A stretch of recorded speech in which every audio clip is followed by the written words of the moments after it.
All right. That's right, Jedi. Hello, everyone, and welcome to a middle of the week cast. I saw that the upcoming Rage Forest 5 tournament had a captain's show match and has all of our all the players we like to watch. And so why the hell not? Let's throw in the middle of the week live stream. Let me just get my stuff in order here. Turn on all the various apps and knickknacks that I need. Hey, Chris. Hi, Jedis. Hi, Daniel. Yeah, Daniel, I could have done a better job promoting this live stream, unfortunately. Unfortunately, I was busy with the baby. And that's all there is to that. So I had about an hour to set this up. And like I said, this is part of the Rage Forest 5 tournament. These players on the right side are all of the captains, or not all of the captains, but some of the captains. I want to say there's like 15 teams. Maybe somebody knows better than me, but I think there's something like 15 or 16 teams. Abdullah, hello, hello. Hopefully it's not too late. And yeah, let's just get the ball rolling because these are some of the heavy hitters of Rage Forest. And so we've got to play all 3 games. I don't know how long they are, what the end result is, but we are on, I'm going to zoom out, Rage Forest 5, which is the new map, 1, 2, 3 lakes for every side.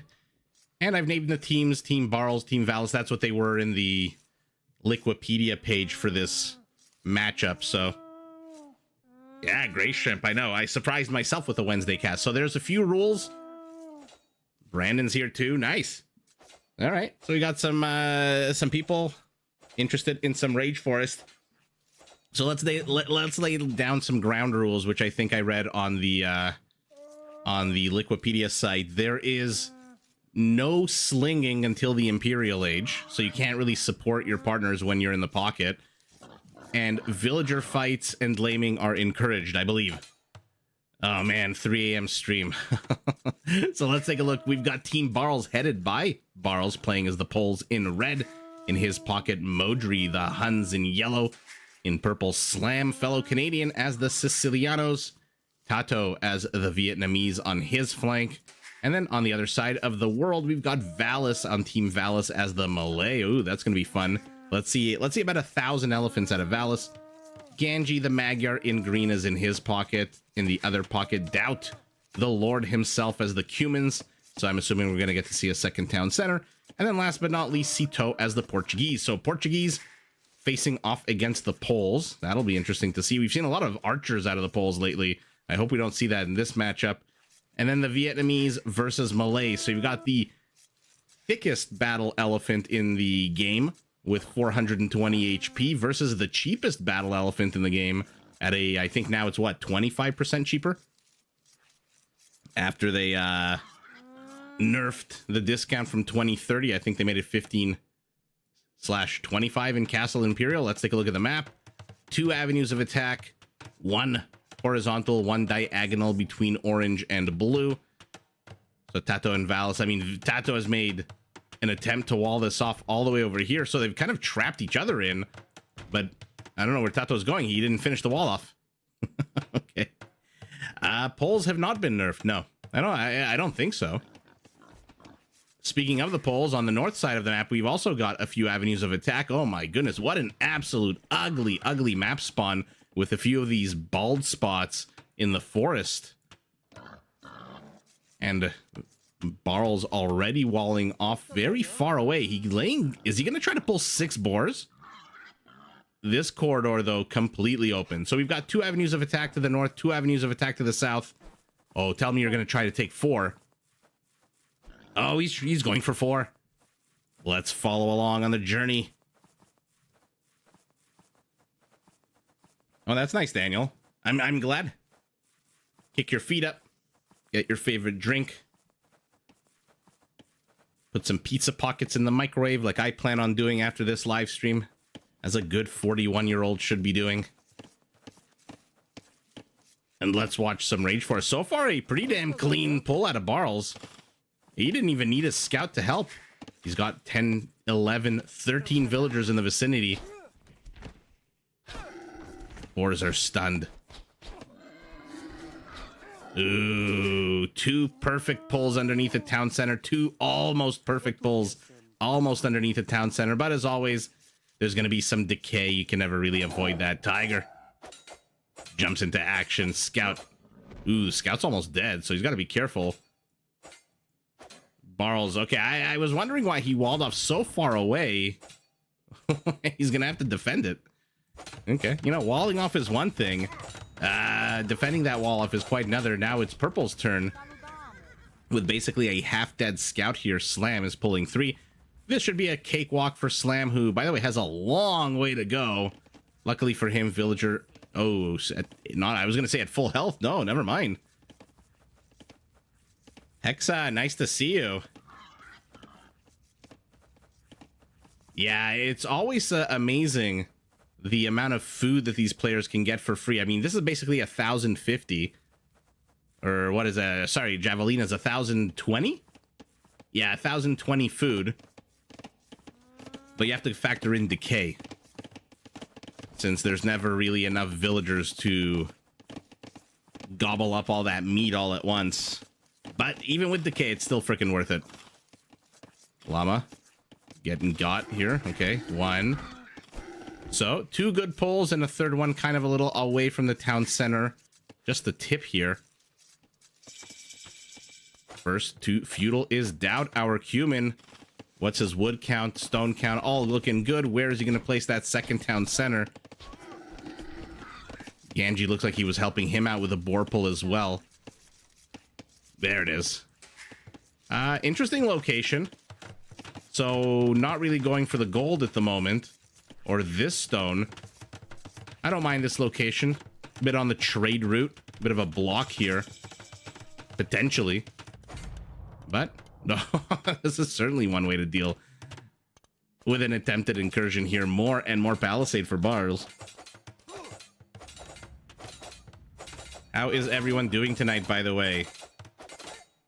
Oh yeah, Hexa, these maps are amazing. Rage Forest is one of the most chaotic and fun versions or maps of Age of Empires. Especially now that the new Rage versus Black Forest introduced an equality of lakes. It just makes it so much more interesting. Although I'm glad, right as I say that, I just want to make sure, I'm glad that no one's trying to sneak any laming attempts into the lakes. So we're not going to see any kind of shenanigans. I really wonder in this tournament in Rage Forest 5 whether or not we're going to get to see a lot of shenanigans from the players in terms of lake laming. I mean, they must know better than we do, better than I do at least, that it rarely accomplishes anything other than delaying yourself from going up to Castle Age. And so I really do wonder, when there's actual money on the line, whether or not these players are actually going to engage in nonsense like that. But I'm very much looking forward to it. I'm getting my software in order so that we can live stream the Rage Forest tournament. I'm tired of missing tournaments. I was so upset with myself. I tried to get the Copa Latinoamericana to cast that live, and my software wasn't ready. So I'm really trying my best to get everything up and running, so that at least Rage Forest 5 and then MEMS tournament, and then of course Red Bull. That goes without saying. I'm gonna try to cast that live. Ganji with the scout. Let's see what the players are doing around the map. Peace has fallen to the south. To the north, a little bit of aggression. Cito, our Portuguese, with his 2 HP scout trying to bust into here, but Barles has made, I don't even know how many walls. John, nice to see you. How's it going? We are entering the pleasant, quiet, feudal stage of game number 1. So a good time for you to join. Ball off over here. Doubt's got his second town center up and running. I mean, this... He must know this is on the trade route. Why is he putting up houses here? I feel like this area should be just kept clean.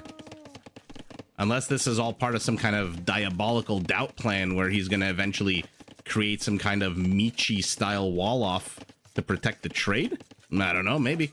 No one's laid claim to this lake yet, by the way, for Team Valis. Ganji's gotten that lake. Valis isn't taking any lake. Actually, I say that, I immediately look at the Malay and see the lake.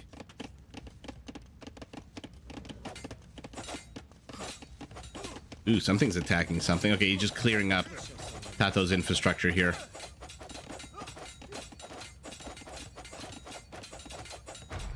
Palisade go bye-bye. And is anyone still in Dark Age? Yeah, Tato is actually still in Dark Age. He's still 30 seconds away from Feudal is our Vietnamese. He's in Feudal while Modri, hello, our Hun. No need to build houses. Second town center, third town center. Ooh, I look at this nestled in these mangroves or rainforest, I guess. Kind of look like mangroves to me. Our Hun. The Hunnic base to me always looks a little strange. It's, you know, I'm used to seeing houses, things like that. But when you look at the Hunnic base, it always something, even though you know they don't need houses, they can't even build houses. It always just kind of looks a little sparse, a little empty without a few of those 2x2 structures.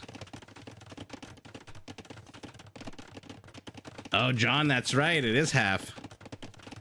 I'm hoping to prove you wrong very, very soon. I'm hoping by the end of this stream, by the way, if anyone's watching this, any of the 15 people watching who have not subscribed, or if you're watching this after the fact and you have not subscribed, I believe I'm at 7,995. So help a brother out. Subscribe, get me to that 8,000 subscriber mark. 2 town centers for our poll as well. Where is his stone, by the way? Ooh, very much in the forward position. That's a little bit sour. Remember, they generate gold in addition when they work on the quarries. Let's look to the south where our Magyar is here with a mangonel. Too many towers, is it worth it to defend? You mean up here to the north, or where are there too many towers?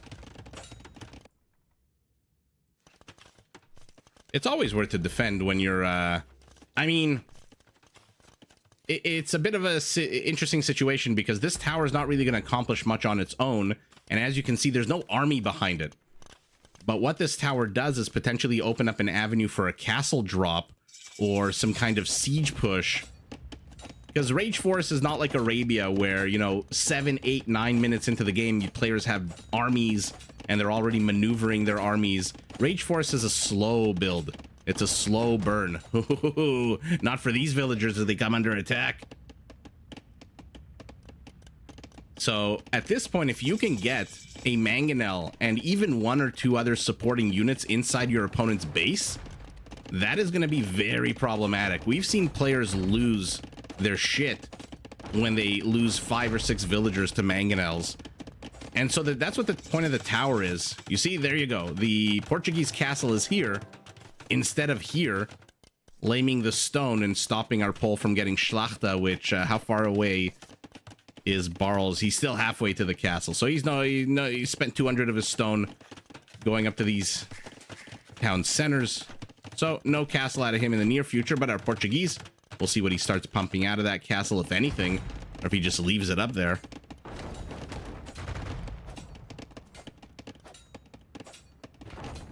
Oh yeah, Jedi, there's a list of different types of games that I want to start casting as well. And like I said, once I get my software in order, you know, all these, like, what are they called? Oh my, I'm so old. Stinger transitions and things like that. Once I get my screens and panels and all that shit in order, I definitely am going to start live streaming a lot more, and then we're going to start watching a lot of different kinds of games. Oh, Chris, don't say that. I mean, T90 is the GOAT. T90 is the OG. Without T90, I probably wouldn't be doing this. And he's also been doing this for like, what, 15 years? 10 years? I just started about 2 years ago. Oh, Hexa, thank you so much. Oh, Abdullah, you have tomorrow off? Oh, that's the best. I had that a few days ago. We hired a nanny for the first time in a long time to watch the baby at night. And man, did it feel good to have an evening where I could just unclench my butt cheeks and relax. And I was way too tired to make any videos, so I just sat on Twitch for like 5 hours watching Age of Empires. A lot of really good people on Twitch streaming. I'm surprised there's not a lot on YouTube. Not to say YouTube is better than Twitch for streaming this game, but at least you can do both, right? There are like OBS and Streamlabs. They do allow you to stream to multiple platforms. I really do wonder why a lot of the lower Elos streamers don't stream on YouTube. Am I the idiot? I mean, eventually this year I'm hoping to get on Twitch, but for now, as you know, as you're watching me, we're on YouTube. We've got a big fat Malay castle. What is the situation now? Who's an Imperial? Our Portuguese. 24 minutes into the game is an Imperial. No one else. Blue and teal are heading there. Yellow and purple, the pockets, but red. This is the moment where you look around your team and you say, shit, no one's the Mayans. I have to pay full price for these walls. Which, by the way, is hilarious because he can just go around this now that he's an Imperial. Another town center for our Vietnamese, who is surprisingly keeping pace, even though he went up to Castle Feudal Age incredibly late. Oh, mutually assured destruction. Oh my goodness, I think my chat's freezing yet again.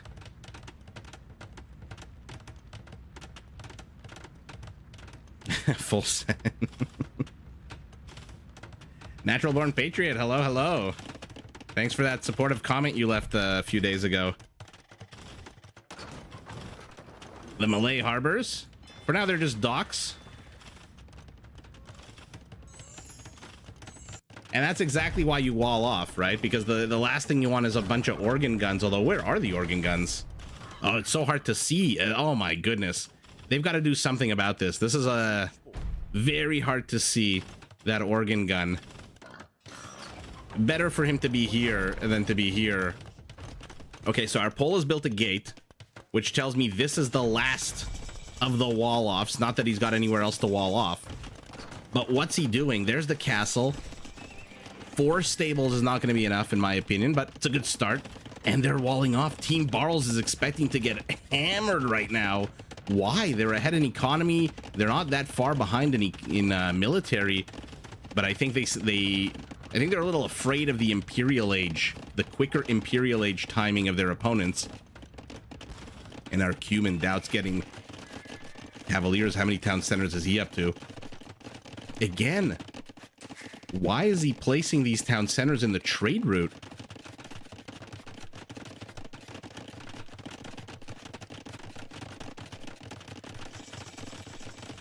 Hi, John. Hola. See, I would have placed the town centers maybe to the back, but I'm definitely not questioning what Doubt's doing. Portuguese gunpowder continuing to try to bust it, and now Doubt's going up to Paladin. To the south. The complex set of wall-offs. Ooh, our Sicilian is here. He's 2 minutes away from Siege Onager. Ooh, Ashalot. Thank you so much for subscribing. Do it live. That was a very funny comment you left about the elephant load being dropped. I saw that right before I went live. That was pretty funny. Pikeman gets stuck. Pikeman let in. Who do I enjoy watching the most? Ooh. I mean, I've always said this. Mr. Yo with the Mayans, for me, is like watching an artist. I love watching Mr. Yo with the Mayans. Block printing for Valis. Paladin still on the way. Paladin. Ooh, we've got Hunnic Paladin gonna take on maybe Cuban Paladins. Oh, mama. Doubt is planning a very big spam here. 10 stables. And now look at the army supplies. They are climbing. It was 1810 a second ago. Now it's 8055. And there's no army here. Slam is alone. Okay, never mind. There are a few yellow cavaliers. And the gate's been breached. Let's see it. Oh, villager tries and he actually succeeds. What are the upgrades on these paladins? I can't imagine fully upgraded. No, he's still getting iron casting in 4 seconds. Your favorite player is Hera? I mean, Hera's just an incredible player. I mean, an asinine thing to say, the best player in the world at the moment, but yeah, he is just incredible. Paladins are gnashing their teeth against some walls here. To the north. I mean, this is just ridiculous. Go around. Go around. Get one Cumin Onager. And there you go. He's getting Onager. Just send one Cumin Onager. There's the Siege Workshop. Okay, so Doubt's going to just help him cut around. This is ridiculous. To the south. Paladin, Halberdier taking on Paladin, Halberdier, Malay, Halberdier, nothing special. Cumin Paladin, nothing special except for their speed. Hunnic Paladin, also nothing really special. And Sicilian Halberdier, nothing special. So, okay, so we got the battle of the generics here. Let's see how this shapes out. Oh, choke point, choke point. Slam is going to have a field day with his choke point. So far, 12 kills, 0 friendly, but he's got to contend with these bombard cannons, 12 range. In a second, they're going to have 13 with siege engineers. Brandon's a fan of Leary. I really like Leary too. I just haven't seen him play a lot lately. And there's that Mangonel. There's that Onager. I'm assuming he's going to cut to the north, right? Right? Right? I feel like that Star Wars meme with Anakin and Padme. Right? Right? You're going to cut to the north, right? And kind of like Rain Man. Oh my god! We've got Vietnamese war galleys in a demo! Ah! Yes! Oh, so far this game is delivering as our Vietnamese deletes his walls and in come the Huns. Huns versus Cumans. This battle is completely ass backwards. The meat shield of Halberdiers are on the flanks, and so the Paladins engage and Doubt retreats.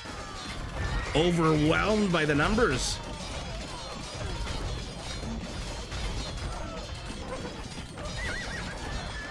Wow, that was an absolute sweep.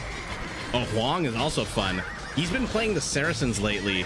I have a fun game that I'm going to post, not tomorrow, but Friday, of him taking on the Viper. It was the Teutons versus the Saracens, which is always, in my opinion, a very fun matchup. Two very strong civilizations. Uh-oh. Uh-oh, Spaghetti-O. You're not going to stop this with Cavaliers. Where is Yellow? He's sending his Paladins south. Oh, no. Red is being left alone, the Pole, to take on the Portuguese on his own. Ay, ay, ay. Here we go again. Finally, the Sicilian Halberdiers are in the right location. Our Magyar Cav Archers, what are their upgrades like? They are fully upgraded. Extra range and attack in full swing here. A couple of bomber cannons are safe to the back, but more Paladins. 52 Cumin Paladins, 61 Hunnic Paladins. Oh, Slam, Slam, you've got a juicy target. Oh, he goes for the Paladins. Vietnamese war galleys. I mean, this is just the Rage Forest the way we want it. And there are the Schlachter Cavaliers just penetrating the side of Team Valus's base. They are everywhere. That's definitely one way to stop the aggression, is to slap your friend's ass from behind, or your opponent's ass from behind, rather. I don't know why you want to slap your friend's ass. Maybe. Let's see it. The Magyars are pretty safe here. They're just going to keep killing these spearmen. They've got a +6 attack bonus against them. But Team Valus is being pushed back. Doubt is not committing his Paladins just yet. And the Portuguese has been pushed back as well, but into a choke point ride. The Cavaliers into Halberdiers and Siege Onagers. Oh, will they close? And if they close, will they get? I don't. They won't even get one. Oh, that's so sour. It looks like, by the way, all of the aggression from Red has been cleared up. I love that Blue is keeping this Siege Workshop here and not deleting it. It's making these Cav Archers have an absolute field day. Slam getting a good amount of attack rounds. Oh, this is such a juicy target. He needs to move forward, but he's being pushed back by the Paladins. Fastest moving Paladins in the game.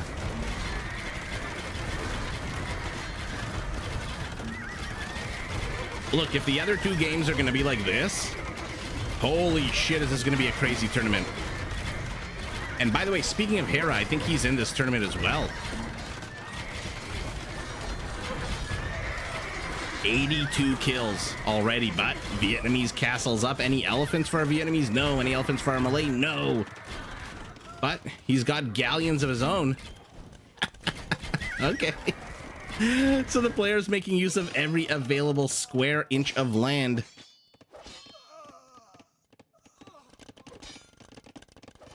Jedi, only their Hussars get it with Lakitic Legacy. The Cavaliers, unfortunately, don't. Although I say unfortunately, that would just make them incredibly powerful. It looks like Ganji. Ganji wants to bust into here and go after the trade. Look how exposed the trade is. Why is it going this way? Why is it not going down? Oh, never mind. This is the only route south. Oh, that is so sour. That is incredibly sour. I don't know what this structure was attempted here. Oh, but now Doubt's in the trade route. And by the way, the only paladin in the game that can catch a trade card at 1.56 tiles a second. Castle's gonna get attacked here. Let's see if Slam can get any good attack rounds. Is Ganji gonna let him, or is he microing too well? Siege Engineers is gonna give these Sicilian onagers a little extra range, and he retreats, but the Rattans are out. Okay, that's a fun battle. The Rattan basically has Huskarl level armor. 10 pierce armor against your 12 attack means you do 2 damage to this unit with 45 HP. Let's see quickly what's going on in the north, where it's a little bit quiet, actually, as our Pole has inserted himself into the middle of the map. Let's see if he does have Lakitic Legacy. No, not yet.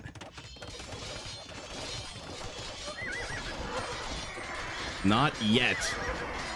Okay, they're also not really designed to take Paladins head on. What? Okay, now they're realizing they need to clear up space for the trade, and so these Sicilian onagers are making the space. How many kills on Slam's onagers? Just 7 only. Oh my god, 7 and 3 of its friendly fire. Not a great stat at all. Oh, it's about to get a little higher though. Okay, that was clipped a little bit of one of them. Okay, the Hunnic Paladins. I'm surprised that our Pole has managed to hold his back on his own the entire time. Barles has gone beast mode, even though he's lost his castle. And now there's a bit more infrastructure from our Portuguese gunpowder infrastructure. So I don't know how much longer he'll be able to last on his own here. Does he have Lakitic? Still no. Rattans are moving in. They should be doing pretty darn well against these Cav Archers for the Magyar.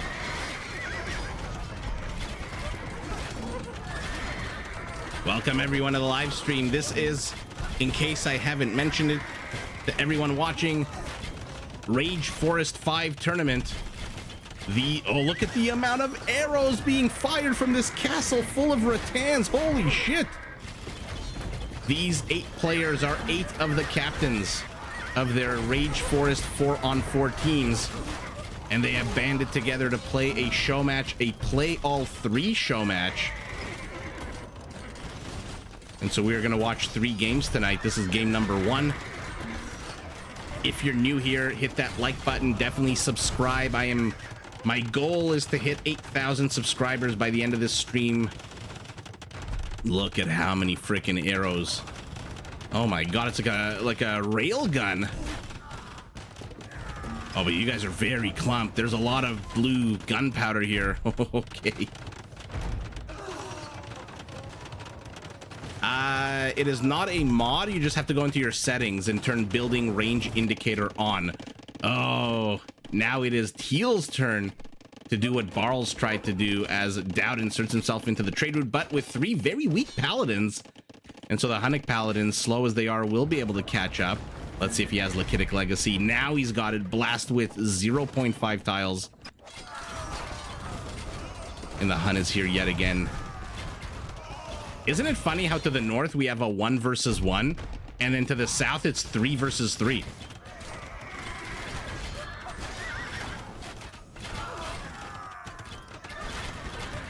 I mean, this castle must have 100 kills by now. 73 kills. First of all, it's on the high ground. Second of all, it's full of Rattans. I would get rid of the villagers and the halberdier inside. fill it up with even more Rattans. A few of these Cav Archers are in the range.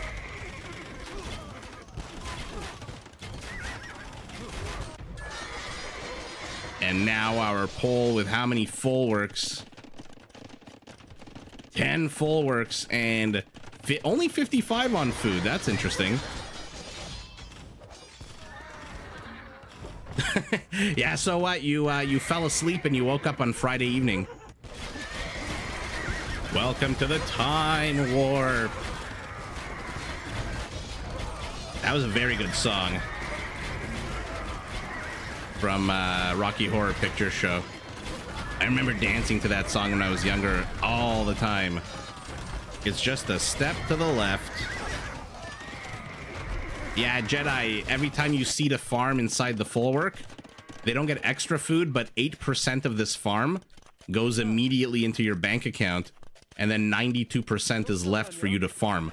So it's not extra food, but you gather 8% of it immediately, which helps you stock up on food very, very well.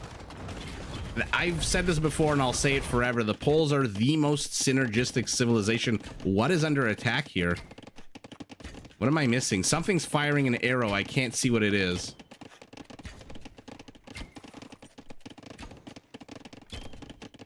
Oh, there you are. Oh, you bastard. You were hiding in there. 12 kills. How many of those economic? 9 carts. Yeah, David, Viper is not in Rage Forest 5. Hera is, though. No, it's not extra. I also, when I started the channel and I was reading up about all the civilizations and stuff, I thought it was extra. No. It's just 8% of the farm. Oh no, the onagers! The onagers are killing his own friends' units. 22 kills, 4 friendly fire. It seemed a lot worse for a second there. There's a lot of flattened orange bodies here. The Rattans need to move forward. Hello, you're designed to take on archer units. Where are you going? Are they really afraid of the bombard? By the way, the Portuguese is here as well now. Cito adding a little bit of bombard balls. Somebody, for the love of God, get rid of this Cav Archer who still just has 12 kills.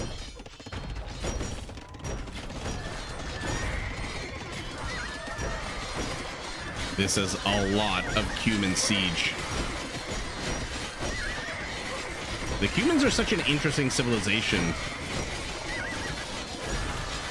They kind of have the feel of the Huns and the Goths. Kind of like, you know, tear down your opponent's civilizations. But where the Huns and the Goths don't really have very good siege, the Cuman siege is so damn good. Yeah, he is an assassin. Has he been killed yet? No. 12 kills still. He's weakening up these trade carts, though. Yellow is pinging over here. Why? Oh, this is so annoying. I mean, one good onager shot and half of this fleet from Valis is dead. And now we've got docks. Harbors. Oh my god. Now we've got harbors. 10 range.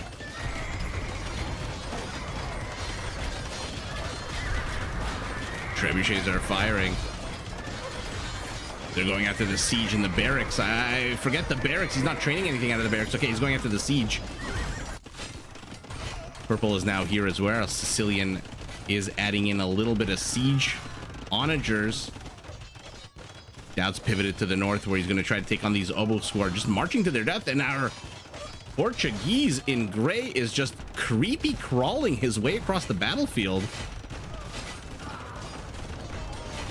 Jedi, I have no clue about that. That's a very good question. I guess in sufficient enough numbers they are. It's one of the few units that gets stronger as a battle continues.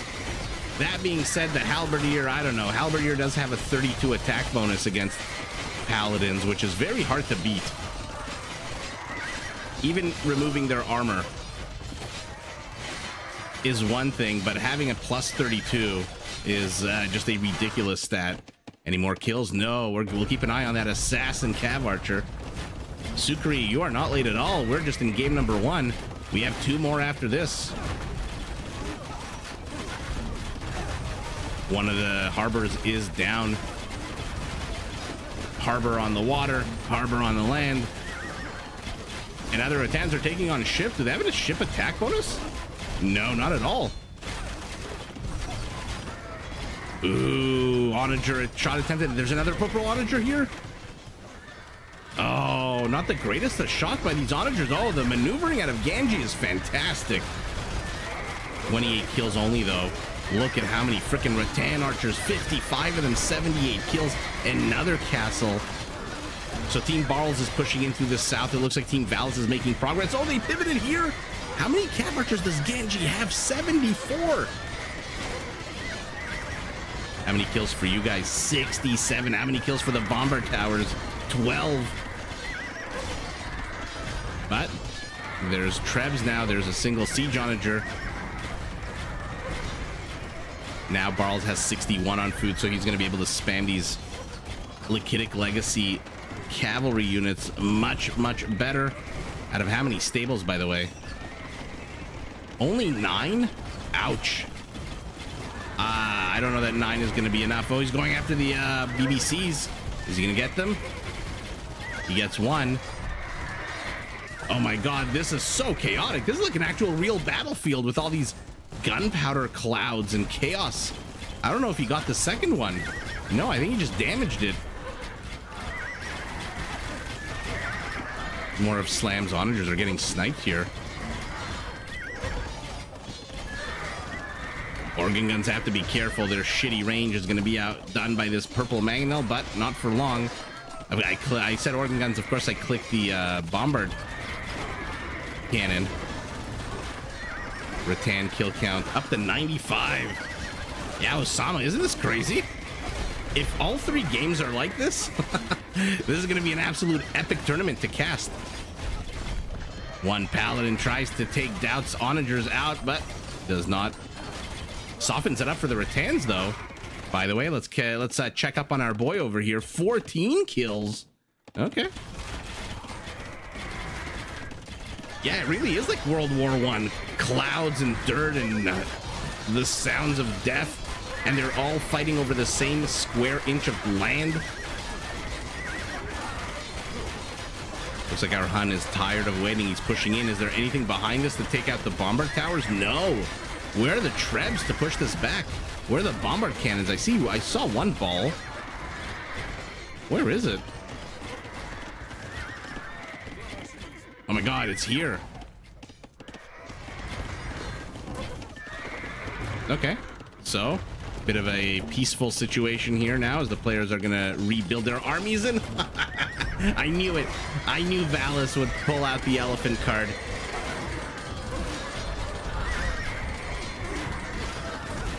I knew he would do this.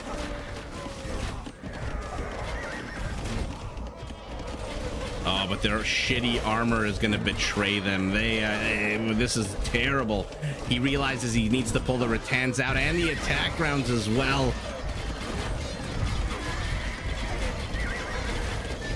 Man, are they weak as shit, these Malay battle elephants.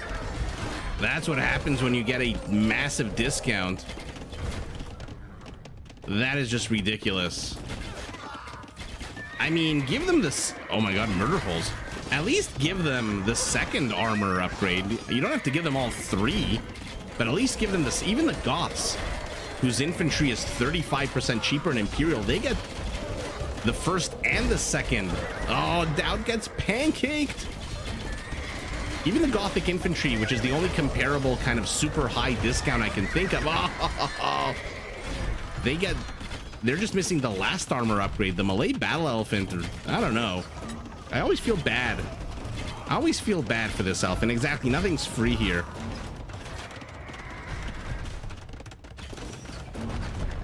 You think Barles will win? They have the exact same eco, 531 to 549. Army supply is a little bit better, about 20% better. But never discount the Magyar Cav archers. How many kills now? 107. Uh-oh, Cuman Siege, Sicilian Siege. Who will fire first? Purple fires first. Doubt loses one of his onagers. But so does Slam. There's so many onagers. Oh, he's killing him more of yellow than he is of blue. Ooh, Genji is just absolutely going beast mode on the micro. Let's take a very quick look at what's happening here. Okay, the Rattans have added themselves here as well. They're going to go after the organ guns, I'm assuming. I don't know why else they're moving into all these bombard towers. Why the hell are they moving into all these bombard towers? Except as a distraction, maybe. And now look at this. Barrels has cut a path to Grandma's house. Green saw it with the outpost, but didn't react. And now for the fourth time, our pole has inserted himself into the enemy territory.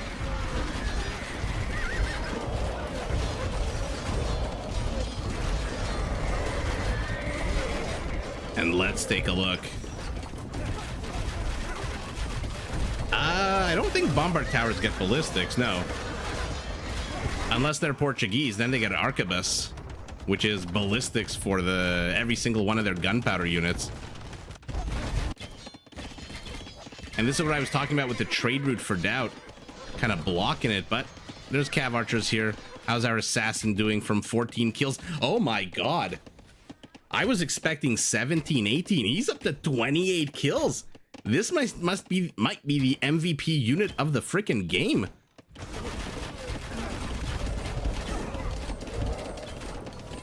Yeah, Osama, exactly. Surprise.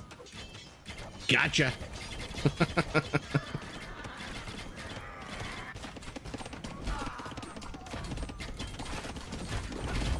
Yeah, the Portuguese have that ridiculous arquebus upgrade that basically gives ballistics to all their gunpowder units, which is insane. It's an insane upgrade. Rattans, 71 of them, 125 kills. Yellow is pinging here. By the way, how many Rattans are there? 109.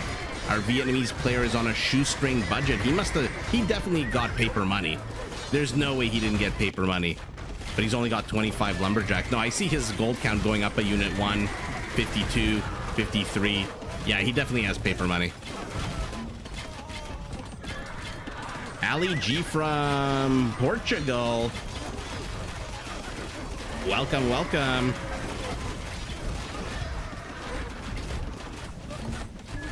We have seen, I mean, we're an hour and 10 minutes into this game. Oh, those poor elephants. Did I see a converted purple elephant, or am I tripping? I feel like I saw a converted elephant.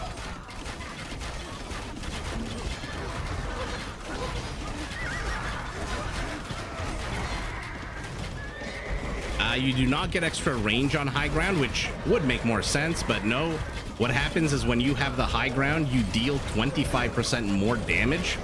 So if your unit attacks on a 10, it now attacks on a 12 and a half, which gets, I think, rounded up to 13. And you also take 25% less damage. Unless you're the Tatars or the Georgians. The Georgians on the high ground take 40% less damage, and the Tatars on the high ground deal 50% more damage, which is insane with their 19 range trebs. So they're kind of keeping the Portuguese at bay in the north. So we're seeing yet again the situation where on one side there's a bit of a bottleneck situation where neither team can really push through, and then they're really trying to give it their all on the other side of the map. Now the only wild card here is the Portuguese player with 50 winged hussars on the way, schlachting the shit out of this Cuban army. And what a terrible location for a castle. What a horrible location, blocking the path. Okay, well, it's not going to stay up much longer. Doubt has a building and demolition permit for that castle. Getting harder for purple. Well, he's just not getting the kills with these onagers that he needs. The Rattans, holy moly, now they're backed up by gunpowder. We're just seeing an absolute epic game number 1 here. Army count still about 25% apart. Civilian population almost identical. And the Malay, like I said, the Malay don't, they're malign the Malay. They need to get the second armor upgrade. You can't give them just the first. It's not fair. If you're gonna give them just one armor upgrade, give the Goths the same thing. Don't give the Goth the second armor upgrade. Because the Goth discount is even more ridiculous. It's like 35%. And now Red's been pushed back. Oh no. Oh no, he was so cocky. Barles was so cocky that he plopped down 2 castles. And now they're completely lamed here. No villager's going to be able to complete this. There's a few villagers trying, but the cav archers see them. Ganji is just seeing everything. What do we think the kill count is for this guy now? 50! Okay, let's leave him until the end of the game and see how many kills he's got. Yeah, so what? I know. I just... it pains me. It pains me to see an elephant with 4 armor. It just hurts. Even though the Goths, yeah, I guess you could argue it's a much stronger unit than infantry. But still. I think it needs a little love in the Malay battle elephant. They nerfed the discount, #1. I didn't like that. I didn't realize the Malay had such a high win rate with their elephants that they really needed to take them down a notch. Ooh, okay, Slam's finally getting some good hits with his onager. Has cleared out 3 of his opponent's onagers, or 2. I guess the Vietnamese killed the others. Oh, the castles were canceled. Barles now has 760 stone, enough for 1 more. Yeah, that cav archer. I'm going to leave him for now, and we're going to see at the end of the game how many kills he has, if he's still alive. I am in shock that no one on their team has realized there's a cav archer attacking them. Oh, Dowd gets pancaked again. And now Slam is moving in with a very scary army, but loses an onager to the human onager. Ooh, this is a choke point. This is a choke point. And look at this. The Vietnamese is taking over the lake. He's adding cannon galleons. So they're going to start working away at the infrastructure, I'm assuming.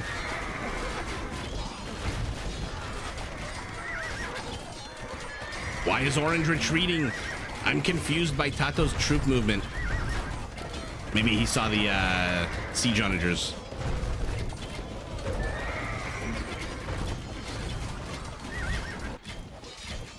Oh my goodness. Oh, now he's just freaking feeding.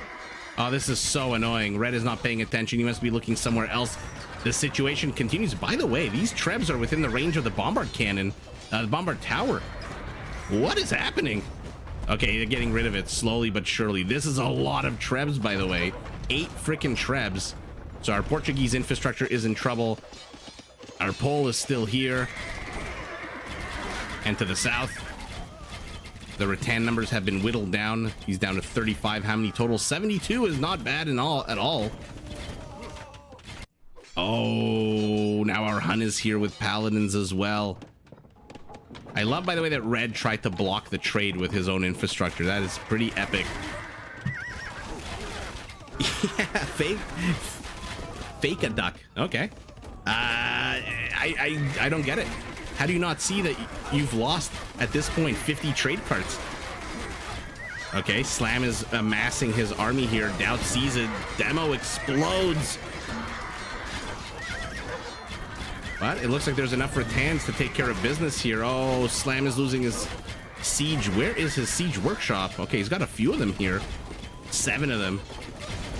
And now rattans have to run away. Okay, now they don't have to run away. Get back to battle. The onagers are gone. Another demo, another boom. What the hell is our Vietnamese doing? He's got 600 gold.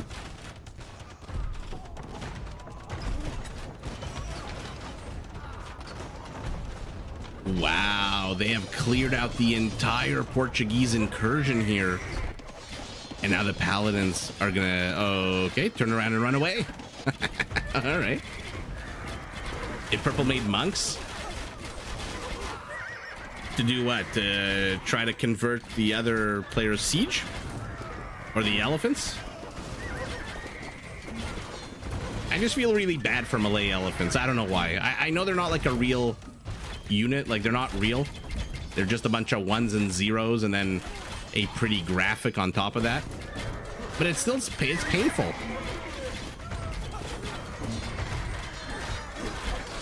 Also painful is the siege onager shot. Oh, but okay, Blue's moving forward. Okay, 2 for 2. Hello, Trebs, wake up. At least unpack and start firing on some of these cav archers. Don't just hide here in a nook. Oh, Ganji almost got caught out. Look at the score, by the way. They're 4% apart. They are 4% 1% apart after an hour and 20 minutes. Please let the entire tournament be like this. Oh, okay. Team Barles now has 60 more army supply. No! No! What happened? Okay, we'll have to rewind the game and see when that Cav Archer died. No, our assassin got assassinated.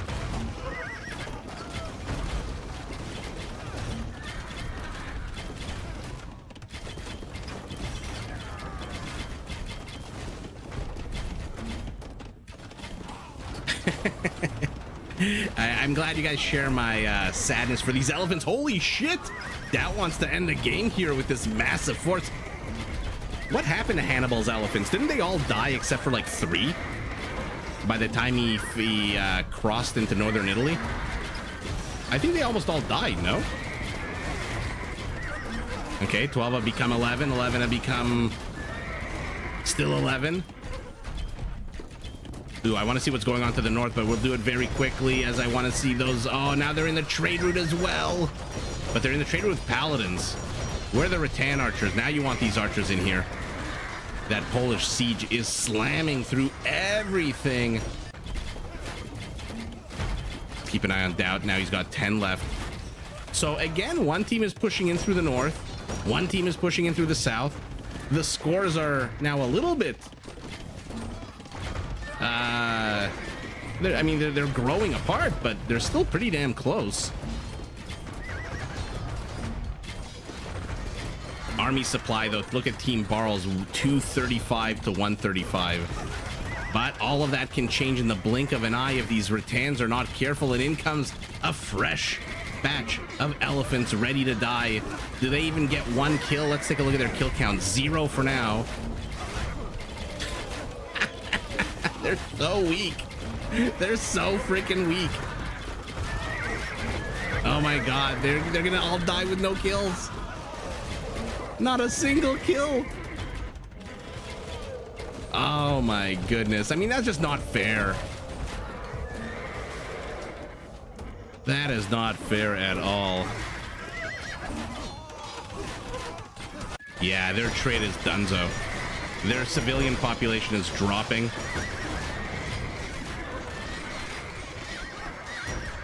Their villagers are being killed. Their trade is in trouble. They should delete these markets. Okay, that's what they're doing.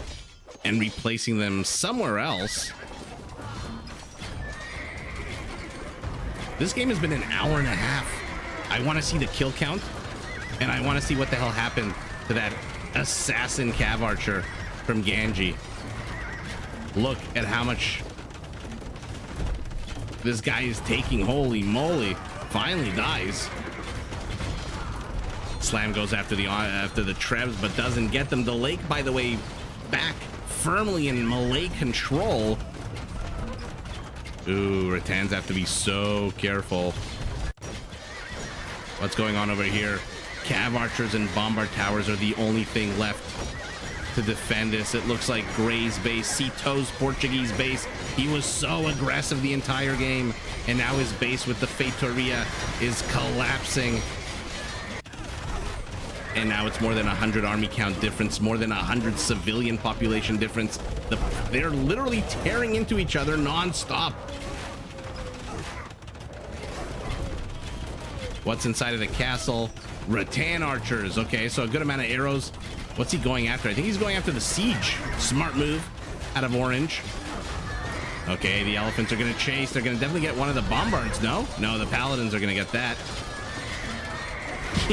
Poor bastards. Again, 0 kills. Okay, at least get 1 kill. They got 1 kill. They got 1 kill. That's amazing. Oh, I'm so proud of my elephants. What the hell was that game? That was epic. And at the end of the day, the crushing to the north is really, I mean, this is sealing the fate. Wow. Okay. Let's look at the stats, and then I have to remember I need to rewind to see what the hell happened to our hero Cav Archer. 462 rattan, 631. I don't know who wins this head on. These guys do 2 damage. I think the Rattan Archer must win this one, no? With 10 Pierce armor. Okay, let's see who the biggest donor was. Our Hun. Our biggest recipient, our Pole. Okay, this is how we managed the Siege and the Cavalier push at the end of the game. It's all from the Hun. Although, look at the Magyar. Equally giving to his 3 teammates. What do we think the most kills were? Our Magyar with the Cav Archers, 1349. Who's in second place? 1139 by our Portuguese, probably all those towers. And then Tato and Slam, close-ish to one another, 1111, 1069, a couple of meme numbers. Wow, what an epic game. I don't even want, oh my goodness, I don't even want to look at this. This may, actually, let's see this. Oh, yeah. What is this? I love it. Okay, so let's pull up the timeline. Let's go back here. What do we want to do? Let's try 15 minutes. So he's still here. He's up to 55 kills.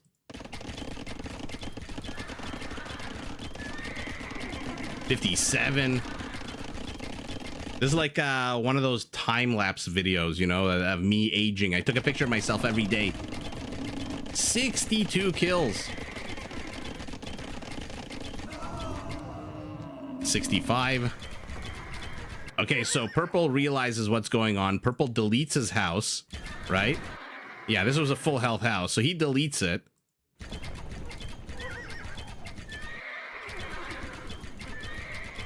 Okay, and then the Hun comes in. So before he dies, 71 kills. 71 kills for 1 unit. I mean, this is just amazing. This is a war lesson for everyone in Age of Empires. Position your units right, and this is insane. This might be like 1% of the entire team's kill count just by 1 unit. 71 kills, 68 of them. I was making fun of this unit when it had like 12 kills. Now it's got 71. All right. Well, who on that team? Barles won that round. Let's see game number 2.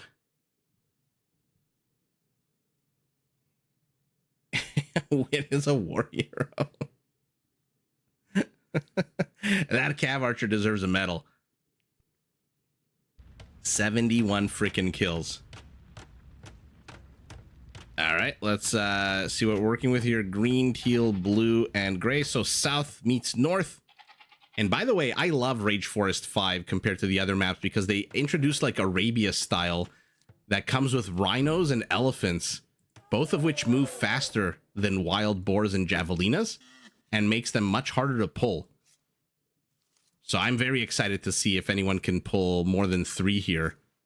So let's take a look at the teams as a lion already springs into action. Cito this time as the Vikings. Doubt as the Spanish in his pocket. By the way, what are these trees? Olives? Dragons, okay. Ganji in the other pocket as the Ethiopians, and rounding out his team, the team captain Valis as the Armenians. Armenians kind of underperform in Rage Forest. Gurjara with the 2 bushes by red in Barles. In his pocket in yellow, Modri this time as the Goths. Slam in his purple as the Koreans. Okay, if he wants to have fun with onagers with 10 range, that's going to be fun. And then Tato as the Saracens. So Saracens are taking on the Vikings. Okay, let's see that. And this is interesting. This is this map on the eastern shore, because it's not that long of a distance to the pocket, actually. I don't think I've ever seen a map like this that has 2 openings, and one of them is to the pocket for Valis. So our Armenian can actually attack easily to the north and to the northeast. You see, you can't pull 3 elephants, man. You just can't. They're just, or actually, never mind. Maybe he did. I don't know if this is his solitary elephant or not.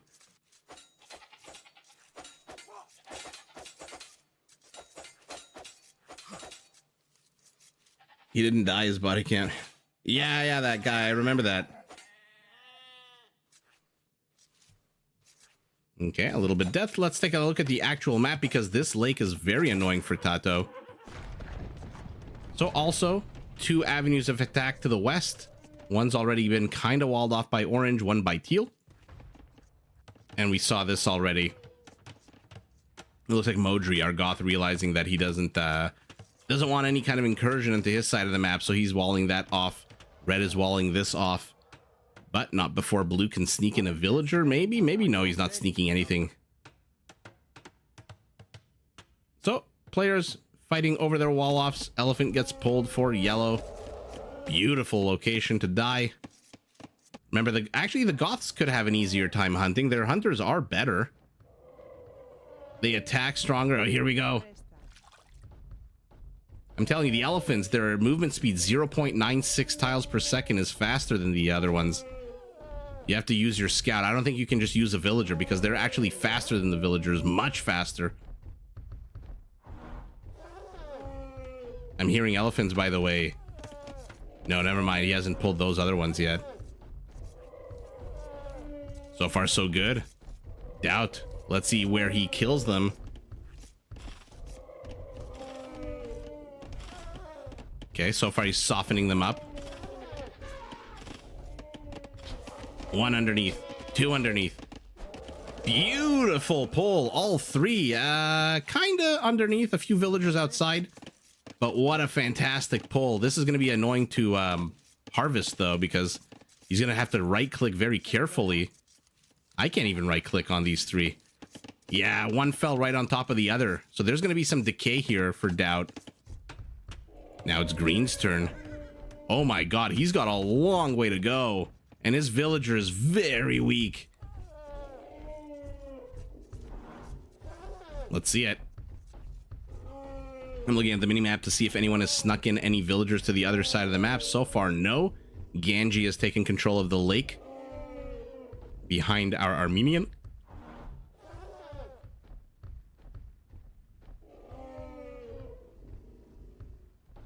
Let's see it. So far, so good. I mean, the villager's taking a bit of damage, but nothing really to write home about.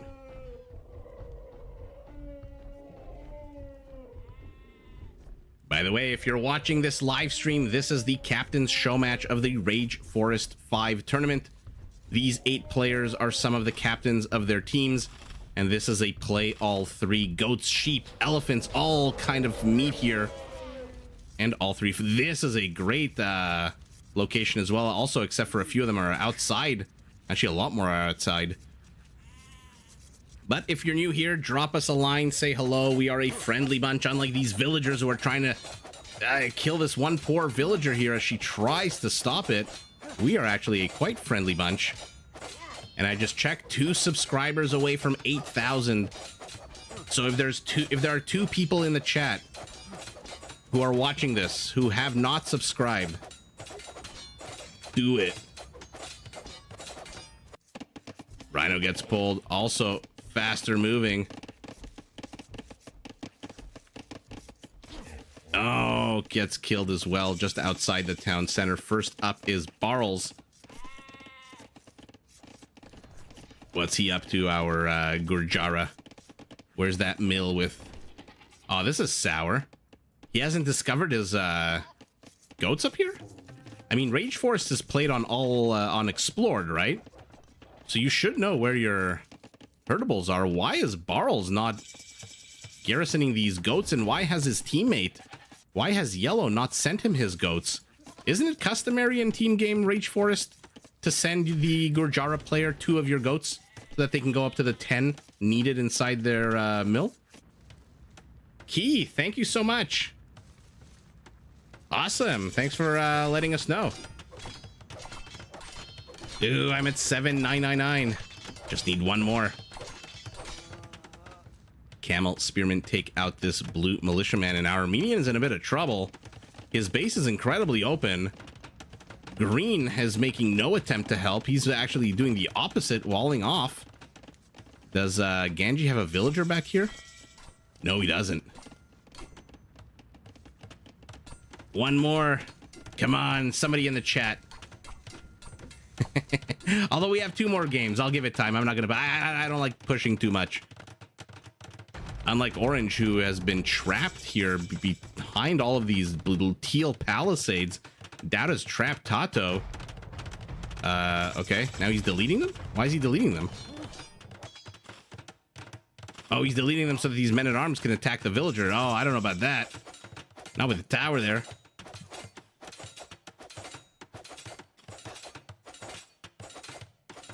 Fake a duck. Awesome. Thank you so much.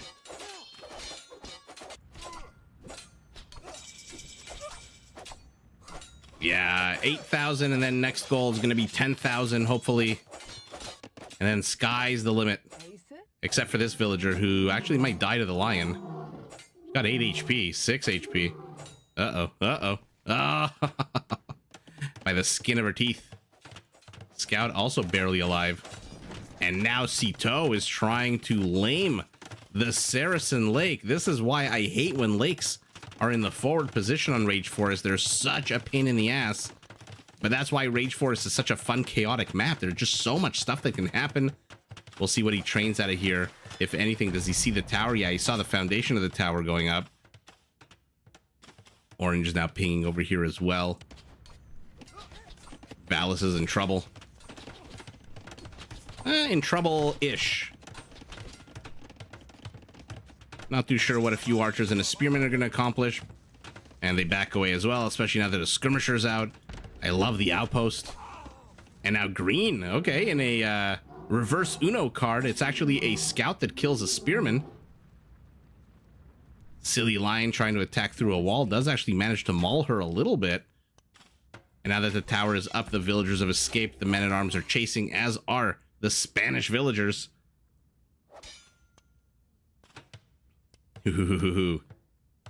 Our Saracen, okay. Man, the effort, the energy, I love it. Our Goth is in Castle the First, and so immediately puts 1-2 town centers. But again, this is right in the trade route. Do they do this on purpose? Am I missing something? Is this so that they can garrison the town center and have it fire arrows if the trade route gets attacked? Because right now all I see is an obstacle. You've literally cut the trade lane down in half. Well, not half, because the trade carts can still go underneath here, but into by a quarter you've cut it, which to me seems a little strange. Unless then you want to garrison villagers, I guess, inside of there, or archers to save them. Ooh, look at this! A transport ship has brought Viking units to the Saracen shores. How historically accurate is this? That the Vikings have made landfall, but no more landfall as that tower kills it. Let's see how much you can get done here with a band of 5 archers badly bruised. Where are they going? They're going up to the Purple Lake. Slam. Defenseless against this, trying to get up a town center. Looks like a bit of a traffic jam up there. Oh no, he's gonna train a, yeah, he's getting a galley. He's gonna shoo this away.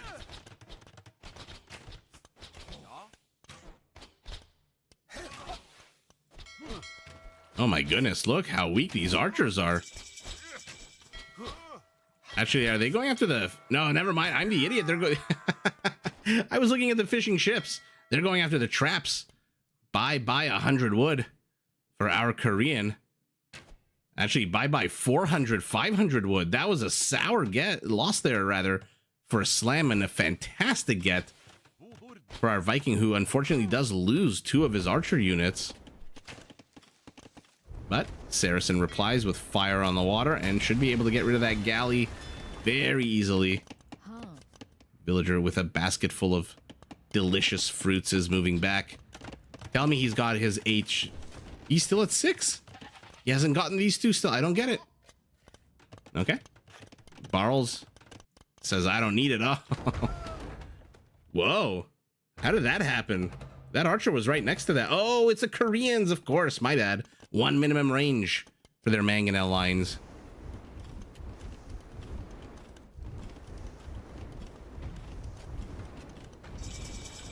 Jedi, have a fun time. Thanks for joining. Thanks for commenting.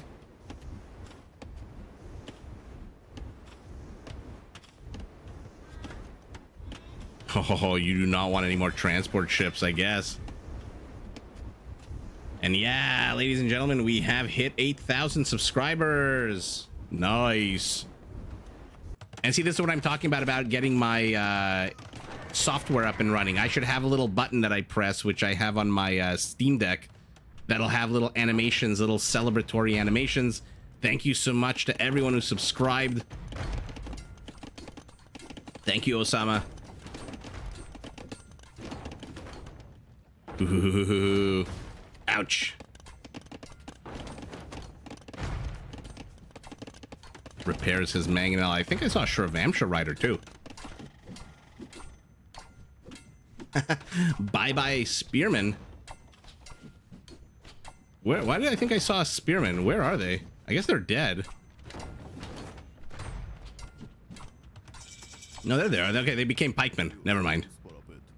Yeah, 10K. 10K, here we go. Conquistadors are out for Dowd, who has placed a castle. Does not want any shenanigans on his lake. That orange tower, though, is still up now. Conquistadors against the Saracens are an interesting choice. Not that our Saracen is in any position to put up any kind of, oh my goodness, resistance, but longboats are out. Look at those multiple arrows arcing through the air.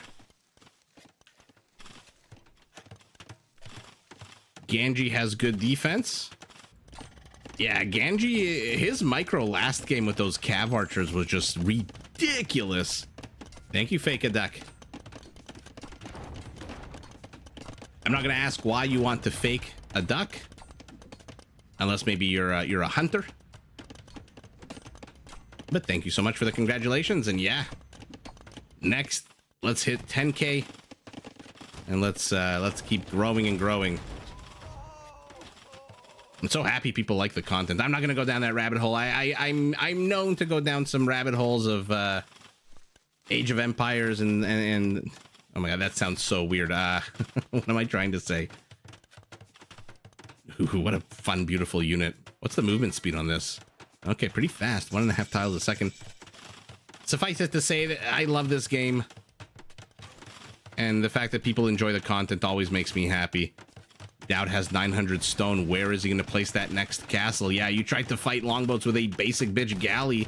You are not going to win that battle. There it is. Oh, this is going to be so sour for our Saracen. He's going to lame all of his stone. Pato has 69 stone. He's been placing towers everywhere. He sees the castle going up. He knows there's nothing he can do. Oh, no. He needs stone. He needs to get out Mamelukes. Why is yellow pinging over here? Not too sure. I love, by the way, that Barles is completely ignoring Valis. He's just inserted himself into the northern portion of Valis's territory, and now he's going after green.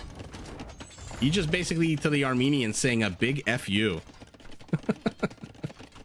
No one cares about you. You've got a warrior priest. Where is the warrior priest? Oh, there he is. Double fisting his weapons. Oh, it's your brother's gaming name? Okay. I thought maybe you like to hunt. I thought maybe you were like Joe Rogan here in secret. Revamsha's taking out palisades. I'm sure they'd rather be killing archers.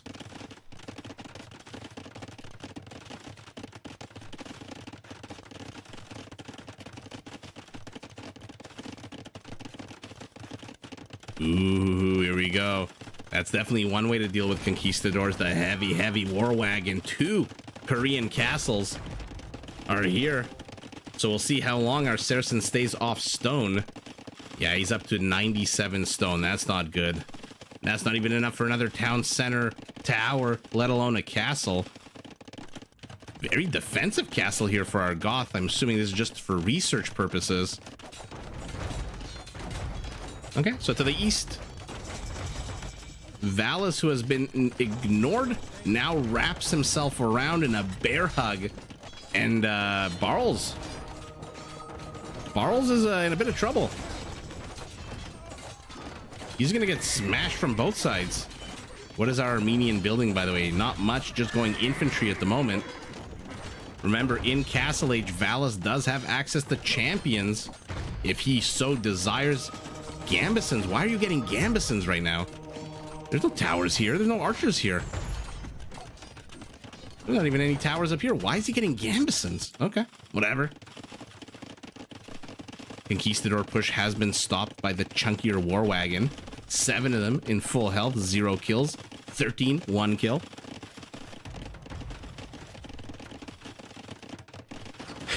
Brandon, I don't know what that comment is, but I'm assuming that after double, there's going to be some pretty pervy word. And green is going to help out. By the way, orange sees it all with the beautifully placed infrastructure. Tato, even though he's not really holding on to this piece of land, he has left eyeballs all over the place. War wagon, Mangonel, fire your load already. Okay, there it is.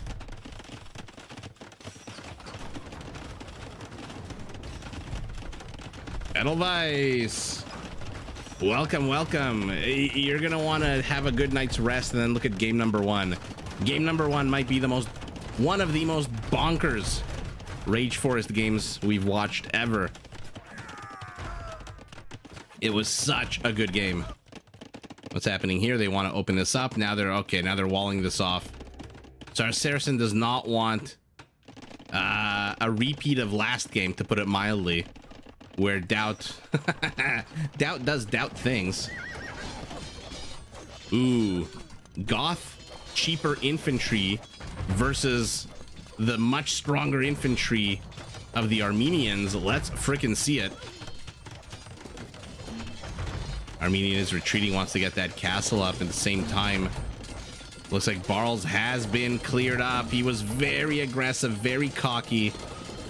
By the way, that first fortified church does give them a free relic. Ooh, now we've got Gothic champions, but in a minute we're gonna have Armenian champions. And hopefully once he hits Imperial, we'll see Feriders, and then basically the Goth has no chance except to go hand cannon here against Feriders champions. Oh yeah, Edelweiss, it's absolutely an epic game.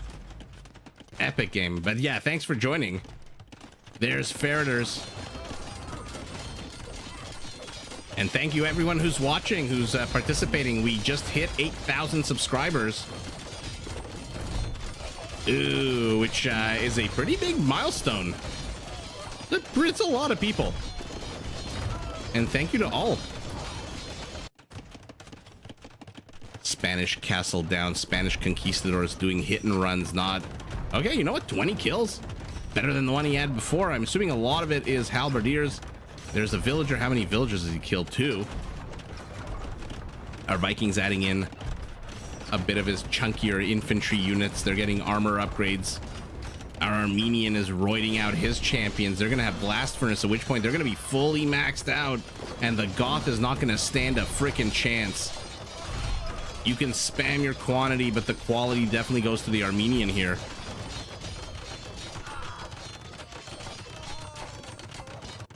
Elite Conquistador. Yupsung for the Korean towers. Now they have 13 crenellations range. But unlike Yasima, no extra arrows, so he's gonna have to be careful here against the Viking infantry units, who in 20 seconds are gonna be champions. They also have Gambesons, it looks like.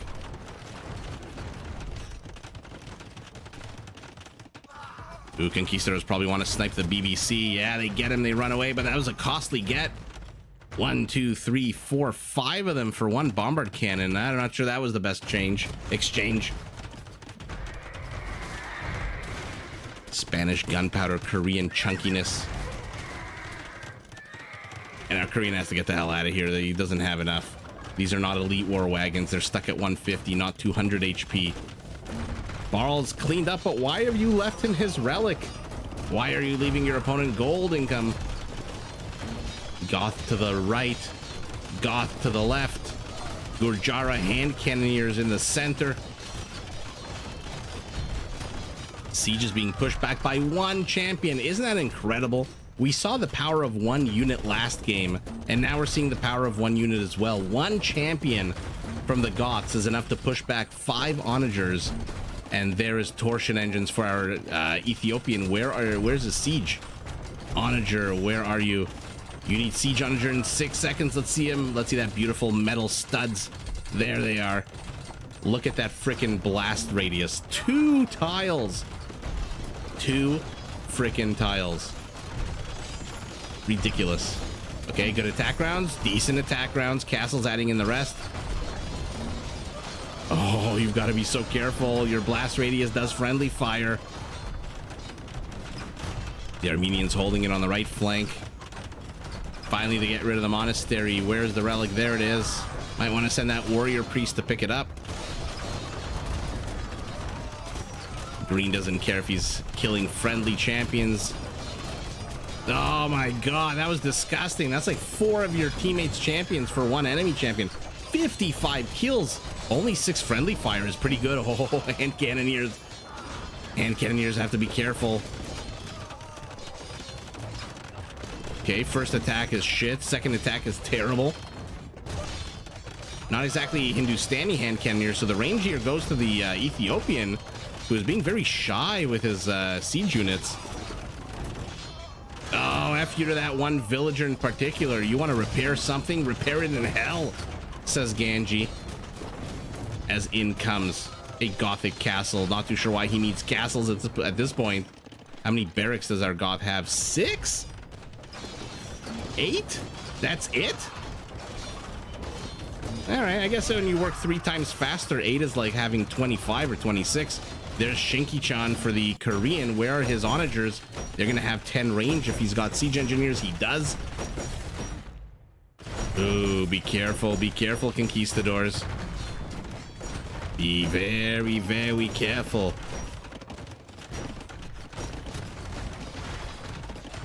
Edelweiss, I think they do. It has a tapering effect, but I think they do. Oh, oh, another one. Oh my, look at them all lined up perfectly. Wow. Okay, so Team Valis is pushing back to the east. Yeah, now you're engaging into the better unit in the choke point where your numbers mean nothing. You've thrown in Shrevamshas to fight champions. So they're going to die in about 5 seconds with 0 base armor. Slam. Last game struggled with the Sicilian siege onager. Now with the Korean with 10 range, he is not struggling at all. He is pancaking the shit out of the Spanish army.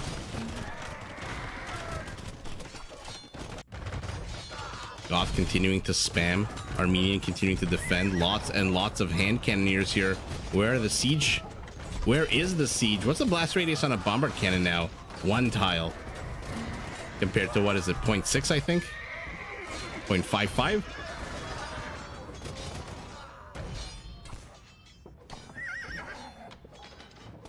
It must. Edelweiss, I'm not 100% sure, but it must. I can't see why it wouldn't. Oh, the Shrevamshas, look at how fast they frickin' move. Holy moly. They're so weak, but they're so fast. He's gonna get the second onager. He does. Ooh, but look at how clumped these hand cannoneers are. The bombards are trying to catch them, but they're not able to do. I'm shocked that our Goth is able to hold the line against the Feriders. And there it is, Spanish Paladin. What does he have in the forward position? He's got cannon galleons. No, those are Viking cannon galleons. Osama thinks Team of Valis is going to take it this round. They're definitely, looks like it on the eastern side of the map. Actually, they're kind of pushing in on the western side of the map as well, so maybe they are. More cannon galleons. They're going to clear up a lot of infrastructure. As good as the Upsung is with the 13 range, it does not beat the 15 of a cannon galleon. What might beat it though is these cav archers. Oh, mama bear. Our Gurjara is going elephant archers. Now the Gambesons comes into play. Look at how fast the Shrevamsha is. Holy moly. What's the kill count now? 11. One friendly fire is not terrible. Longboats, cannon galleons, everything is taking on these Saracen cav archers. I mean, okay. What do you say to that? The Saracens going cav archers? A small band of Mamelukes here would tear through all of this. Even camels. Longboats, cannon galleons, fishing ships, shore fisherwomen. Everything on this lake, including, Spanish paladins. What are their upgrades? Not quite fully upgraded. And this is exactly what they thought would happen. And look at the prescience out of Team North. It's not Team North, I guess Team Barles, but there's a gap. He didn't finish the wall. He didn't complete the wall. Are they gonna see it? They don't see it just yet. Okay, so maybe Ganji will give up. Uh-oh. Armenians inside the base. Trade route Scorpions are making their way very slowly. How much are you carrying on your sack? 120 gold. That is a sour amount to lose.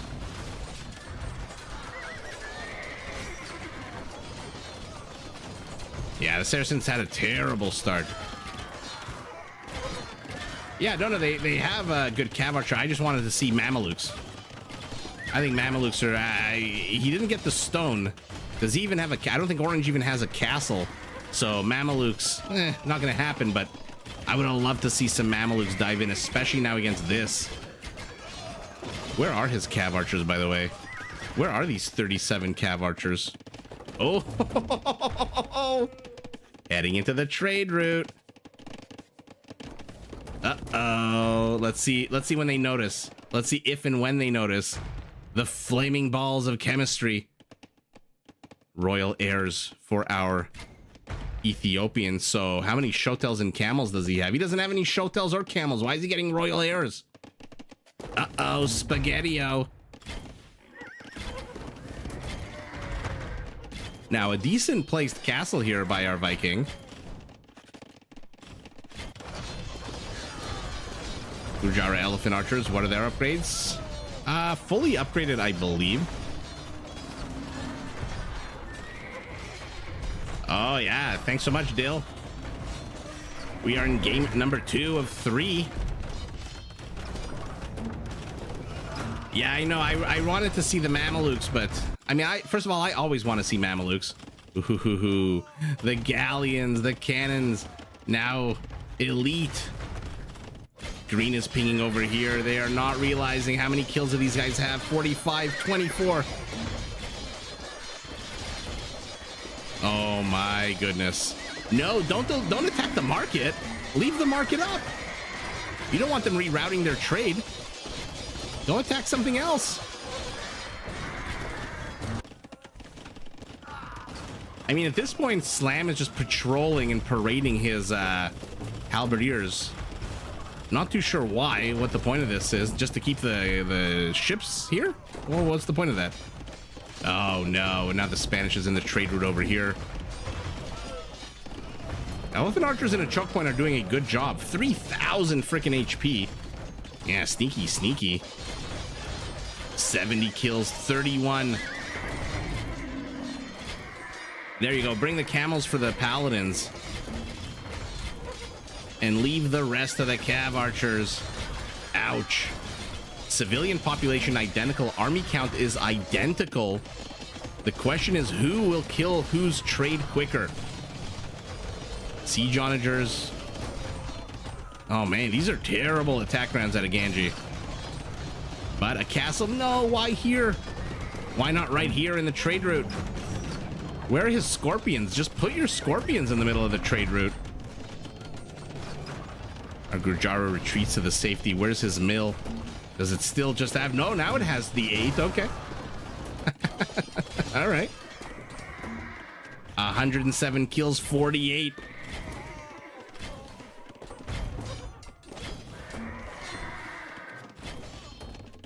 More paladins are being queued up, but this is not enough. These are not your average camels. These are Saracen camels. Look at the HP on them.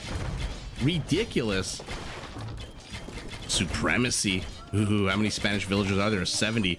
By the way, royal heirs for these 4 Showtells is a baller move. He should be spamming Showtells right now as he gets, once he gets this castle down, Showtells, and that entire base gets gutted.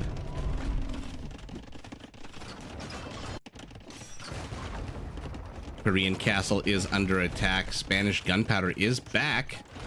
Remember, they do fire faster, so they should be able to kite these mangonels, even though they do have 10 range. They're gonna have to be careful. But by the way, what's the blast radius? Yeah, I was right about 0.5. I thought 0.6, but 0.5. Kill count 51 trade carts, 138 total kills. But now without a Treb, this castle is doing its job. And now look at this, they've just rerouted the trade a little bit closer.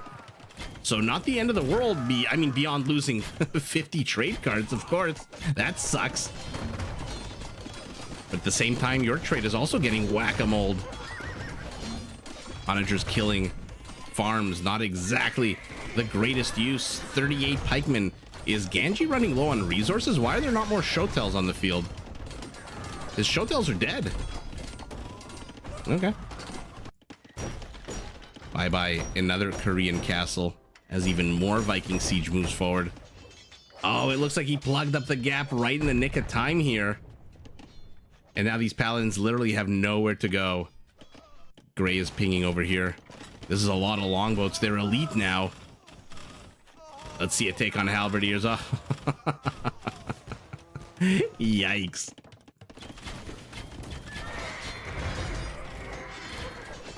Oh my goodness, I'm trying to double click the cav archer. Okay, so the cav archers are starting to die. There is a siege onager here from our Ethiopian. No Treb just yet, so this trade is still safe. Oh. Well, there you go. You were right. Team Valis takes it.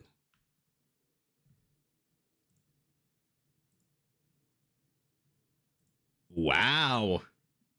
Okay, so the cutting at the end of the day, as impressive. Osama, you called it.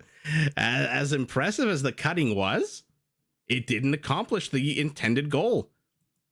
Instead, Barl's getting squeezed out here, and now there's literally no trade. I mean, look at the numbers at the end of the day. 191 to 178, basically the same army count. Only 50 or so trade cards difference. Did they really need to GG? Were they that hard done by? Yeah, I guess the Goth has collapsed, and now one of your 4 players is completely isolated.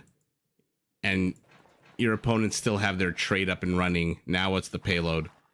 101 still. So, okay, not terrible. Mike, nice to see you. Halberdiers, siege onagers, war wagons. I mean, that was incredible. Edelweiss, absolutely. I mean, rebuilding it here right next to the castle, or rerouting it rather here next to the castle, epic move. Epic move. Even though, again, you did fall behind. They killed a lot of trade cards. Let's take a look at the stats, see who slung who. Okay, so not the longest game like last one, but our Ethiopian was the biggest donor, biggest recipient, Armenian. Those freaking 100 HP Armenian champions are just at a crazy unit. Ganji has the most kills. Who's in number 2? Very close number 2 is our Armenian. I didn't expect that. Valis for the majority of the beginning of the game was very much pushed into. And Green finally got his act together, got rid of Barles, and then they smushed him from both sides. Oh, hi, Catherine. I appreciate that. Thank you. Osama is Team Valis in the last game. Let's see it. Chris, I hope you're still here. We have a Berber matchup. And this will be the last of the play all 3 games. And let's see, purple, orange. So we got West versus East. Let's take a look. Same colors, Barles as the Berber in his pocket. Slam as the Celts. Okay, Slam has a... he's gotten siege onager civilizations.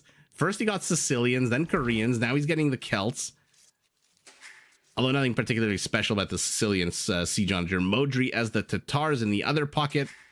And last but not least, Tato this time as the Aztecs. Malians on the other side of the Aztecs. Doubt as the Persians. Okay, let's see that. Ganji as the Romans. And last but not least, Valus as the Burgundians. So we've got the Burgundians facing off against the Berbers. That might be a little tough with those amazing Berber camels, and I should say cheaper Berber camels. Although, never discount the Burgundians. You never know what the hell they're going to do. They're just the complete wacky oddball civilization. Loom for our Aztec as he moves into what he anticipates to be a very hard fight. Loom actually for both. So Aztec versus Malian is going to be fun because Farimba +5 cavalry versus Garland Wars +4 infantry is going to be a very fun matchup to watch.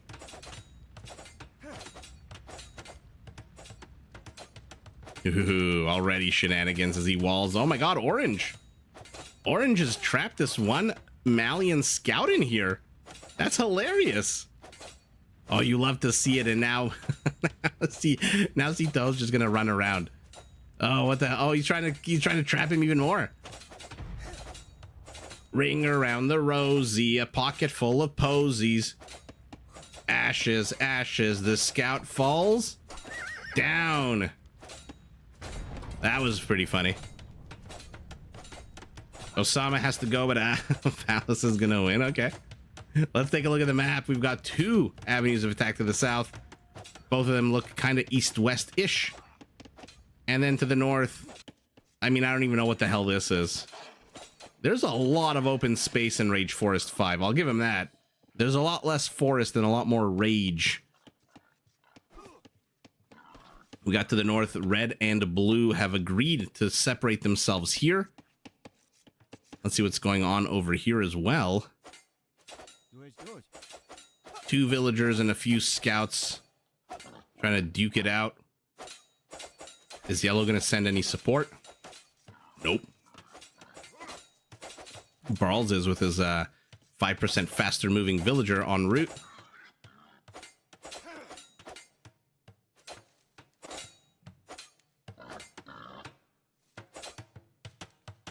Sorry guys, I'm just checking the chat. I think my I don't know why it keeps freezing. I'm gonna have to incorporate a chat text box here on the screen in OBS, and I think I'm just gonna leave it at that instead of having the app open and keep missing. Yeah, because I think it's I think I'm missing some messages. But in any event, have you seen enough of this pile of rocks? Let's pivot to the north.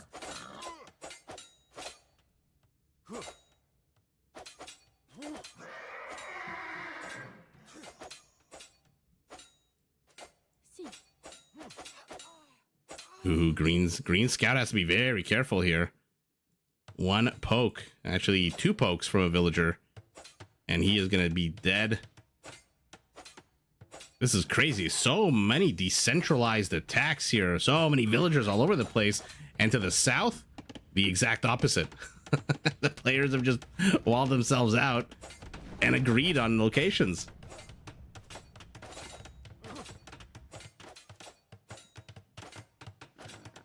Ooh, Blade Runner. Team Barles is more Omega tryhard in Rage Forest than Team Doubt.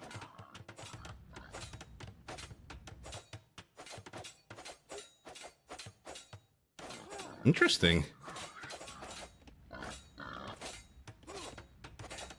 Oh, well, we're gonna find out. Blade Runner, did you see game number 1? There was no chilling by anybody in game number 1. Oh, a sneaky Malian villager. He's being guarded by a hungry wolf, actually 2 hungry wolves, and an eagle scout who is waiting, salivating, ready to kill him. Okay, red has busted through this blue barricade. He's got his own setup here. Actually, this is a fantastic. Blue's kind of trapped. How many villagers does he have here? 4 and 1 heading off into the ether. Oh, but purple Modri chases. He sees it. Is he going to chase? Maybe not. Or is he just going to keep a tab on it? No? Okay. So blue is trapped behind enemy lines. 2 villagers are trapped over here. 2 villagers are kind of trapped over here. Oh my god, the mini-map is all of a sudden lighting up like a Christmas tree. Villager trapped trying to destroy that gray house. Gray is trying to destroy orange's infrastructure. Ah, running into a wolf as you chase your opponent's infantry. It looks like these villagers got her as she tried to bust out of here. And where's that sneaky villager that blue inserted into here? He might have died as well. Maybe, no, these are the same 2. No, maybe he brought him back? Oh, damn.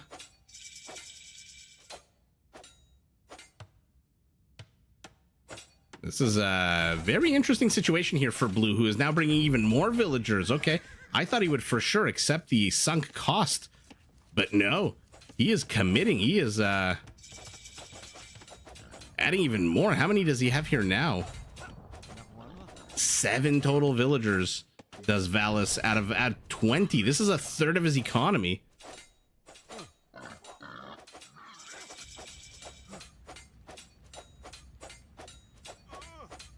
Yeah, this is just an annoying... I like what you're doing. I'm going to do it too. Did she take down the house? Okay, not every day we see a villager take down the house, but remember, in Dark Age, houses actually have negative melee armor, which go... In Feudal Age, they also have negative melee armor, but it's bigger in Dark Age, which makes it easier for villagers to take them down. More and more players are hitting Feudal. What's going on here right now? Okay, the wolf. Oh, that is so sour. He escapes, not before building a barracks. Does he have any more villagers here? No. So he just built the barracks using the corner of the palisade. And let's see what the hell is going on. This is a very confusing jumble. Looks like red wants to pull boars in the middle of all this.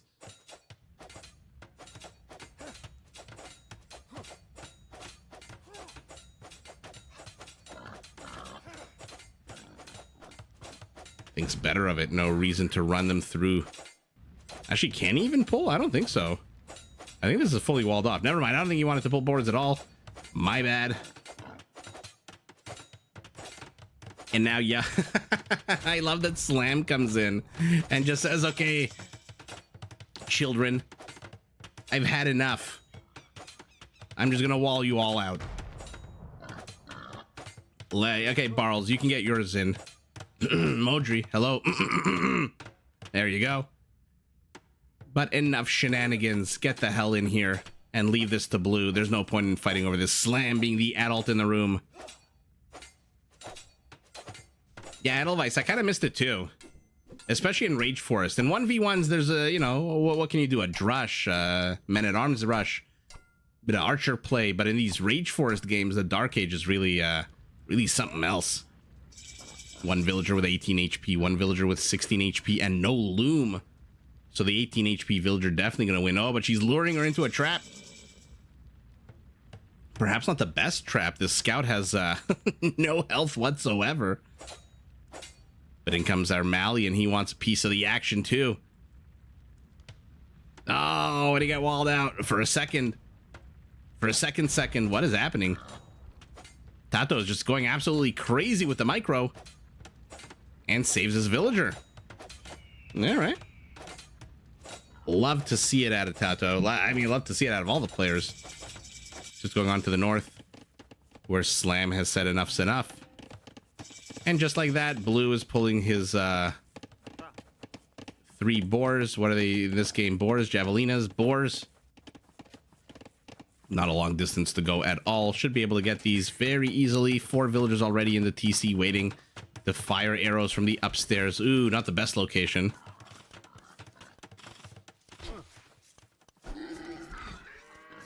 Ooh. Okay, so not the cleanest of pulls for Valis. I mean, 2 of them are fantastic. This first one, maybe he panicked, maybe something was happening somewhere. At the same time, our Berber has managed to sneak into barracks behind enemy lines. And, oh, okay. Ganji has commanded Mother Nature here, Aquaman style. Except, I guess he's Perrin from the Wheel of Time. He's managed to control the wolves in the dream world. And where is he bringing them? Why is he bringing them here? Okay. Hey, Sito. You have room? I'm bringing a couple of friends over. They're gonna shit all over your floor and eat your livestock. But they're good folks. And the wolves die.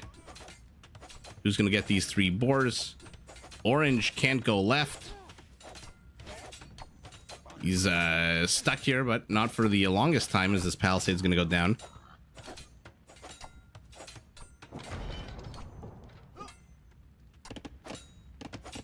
How long has this scout been here? Attacking this? Berber Barracks not really doing much at the moment. And here we go. Castle Age Val is very much stuck in the Dark Age. Big surprise there with a third of his workforce completely doing nothing for the last 10 minutes. But he finally does hit. Oh, Mike, nice to catch you. Yeah, Edelweiss, I was just saying, I think, who was it that said it? This is not an original thought, but I was repeating it. Somebody recently, I forget who, I forget which caster it was. Was it Memb or was it T West? They were talking about how Rage Forest might be one of the most, like, action-wise diverse games in the entire Age of Empires 2 meta world, to put it like that. Because you have not only land, you also have water, although, actually, speaking of water, there's not a single lake on this map. Hubba hubba, daddy like. So you have, for the most part, water and land and Dark Age and Feudal and Castle and Imperial Age shenanigans. It's closed off in the beginning, and then once Castle Age, if you have Khmer or Imperial Age comes about, it becomes Arabia, basically open. And then you have trade, and then you have to protect the trade, then you have to attack the opponent's trade. There's a million things that can happen. It's such an incredible map, and I could not agree more. And look at Elvice, I think he's doing attack rounds so that he doesn't damage his teammate's house. But there you go. You see, it did damage that house. So, Edelweiss, we have an answer to your question. Scout is heading up here. 3 boars and a wolf actually being lured. Ooh, perfect lure by Valis. Look at the piggies lined up row by row by row. Mike, what was which clip are you talking about? The wolves getting brought, or the scout getting trapped? There's a few fun clips so far out of this captain's show match. Valis, while he rebuilds his stunted economy, wants nothing to do with red, even though they've left the barracks up. And even though he's not going to accomplish anything with that spearman, he is going to be annoying. Clearing up more palisade walls. Players are in castle. Actually, all of the players are in castle. Surprise, surprise. Let me in, says the Malian infantry, which should come with extra pierce armor for free. But the monk has other plans. He's going to mind control.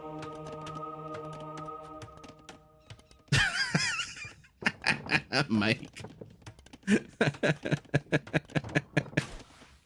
Oh, what a time to join the stream. Oh, that's funny. Okay, our mounted Berber civilization going heavy on the spearmen. Ooh, we'll get the high ground.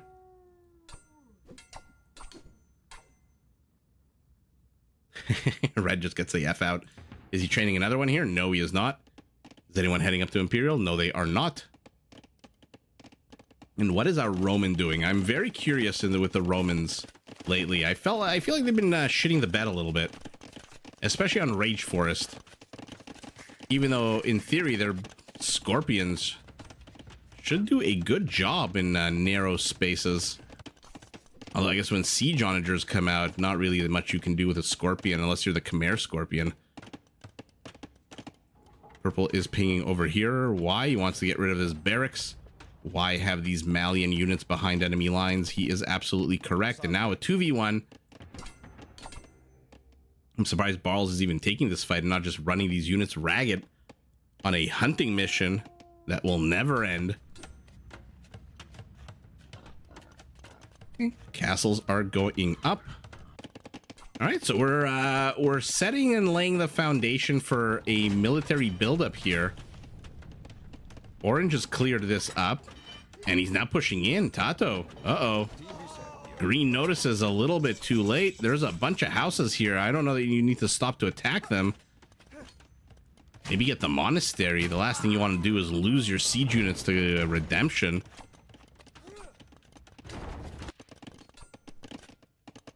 He's being so annoying with these spearman units.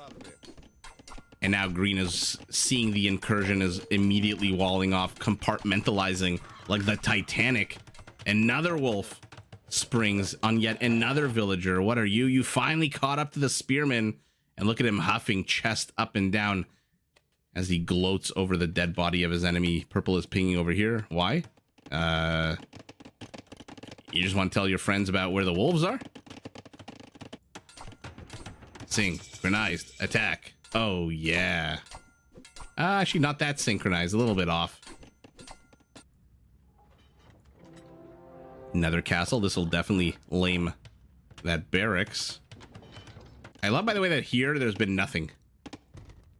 Just underneath, a whole jumbled mess. Blue and green are just shoving a whole bunch of infrastructure to slow down the Celtic advance. Okay, Burgundian hand cannoneers, remember, they come with extra attack, so they should attack on a 21 instead of a 17 against Woad Raiders, which are just all around an absolute beast of a unit. And then Berber camel archers. Where are you going? How did you get here? Oh, my bad. I'm sorry. I was thinking about this one. Where is he going? And why is he being allowed to go this far?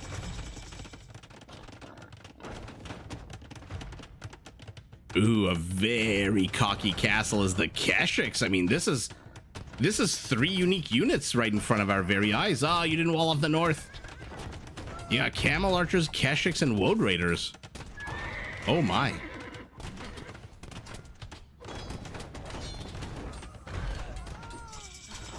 So, castle not going up?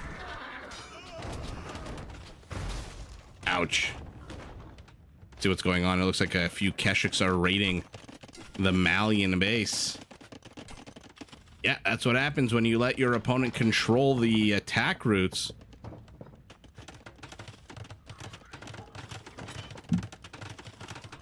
Oh, Mike, thank you so much. I really need to sleep. I've really been enjoying the Empire Warcasts. Until next time, thank you. Yeah, what time is it in the Netherlands? It must be like 4 in the morning or 5 in the morning. Thank you so much for the super chat. Really appreciate it.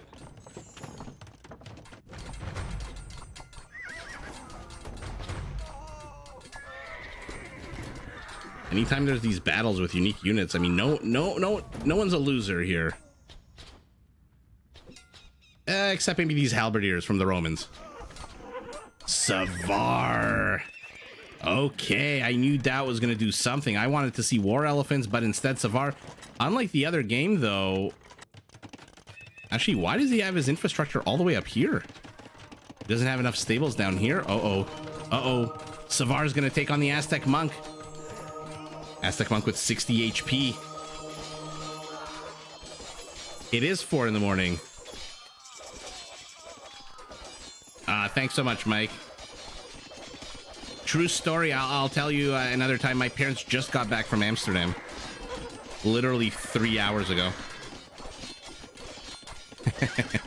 Savar takes on Keshik. Keshik's outnumbered significantly, but the Savar is a tanky beast of a unit. 6 melee armor. Scimitar raised high. What's the attack speed on a Savar? 1.8. Okay, so it should be the same as the Keshik, or is the Keshik a 2? No, 1.9. So the Keshik's weaker and it attacks slower. No wonder the Savar literally destroyed it. Yeah, remind me next time to tell you. They had some fun times in Holland. Or the Netherlands, as our American friends would call it. Aztec monks, more and more technologies, theocracy, atonement. They're gonna go up to 75 HP soon.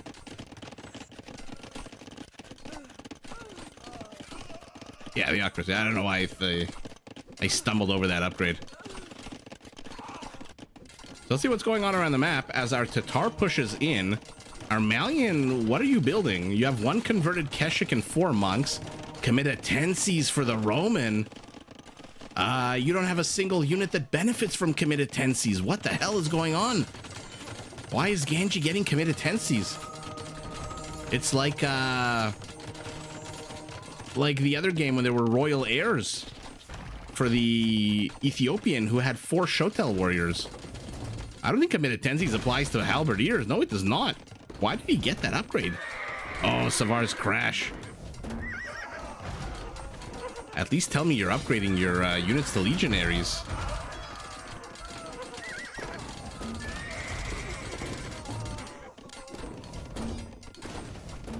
I am very confused, but what's not confusing is the absolute deliciousness of these attack rounds out of slams. Like I said, slam is 3 for 3 tonight with the siege onager civilizations. I hope that Ganji is not operating under the assumption that Comitatenses applies to these halberdiers. It does not.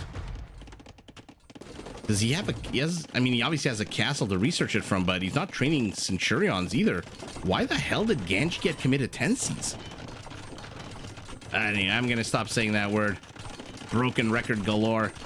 32 Savars, 23 kills are circling. They want to close in, but there's enough Aztec spell casting here to shoo them away, as there is pikemen. No Garland Wars just yet. Elite Woad Raider for slam.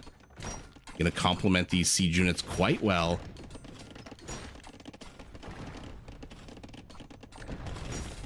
Savars move in. They're gonna join their Roman friends. Valus has brought a few Burgundian gunpowder units. Valus doesn't have an army, period. He is still building up from that terrible loss of villagers in the early stage of the game.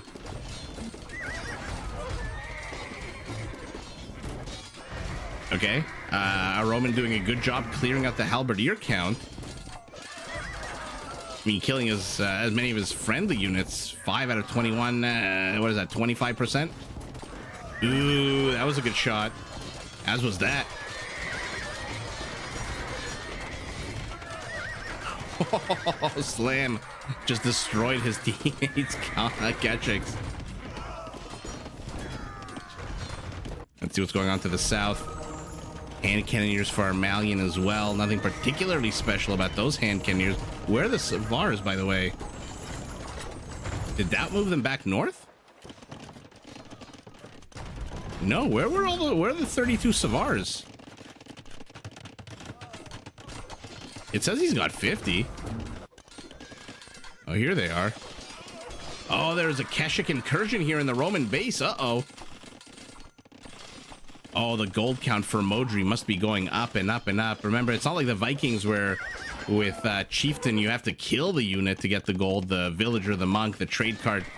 The Keshik just has to attack a unit to generate gold. So every time they poke and prod an enemy unit, they get gold for that. And he is gung-ho about destroying this one town center. Doesn't get it. And now he has to face the Savars, who are, my guess, probably going to wipe the floor with him. Yep. Bye-bye, purple incursion. The Roman is safe. And now purple is pinging over here. He's moving forward with even more Keshiks. Camel archers are getting taken out by skirmishers. And there's the legionary. A massive count of 5 legionaries. There's your Comitatenses. There's that charge attack. I think 20 seconds, I want to say. Burgundian Castle. 81 villagers. I don't think we've ever seen the Flemish Revolution on Rage Forest, which is unfortunate. The Flemish militia comes with a pretty darn good attack bonus against cavalry. In come the Savars. Doubt wants to raid the hell out of this army from our Celt, but our Celt's building infrastructure behind this, and then Doubt backs away. Okay. Why is he backing away? He's got 8 pierce armor against the Camel Archer's 12 attack. There is no need to back away. You've got this. 39 Savars, but they're facing Celtic Halberdiers. They're facing Berber Camel Archers.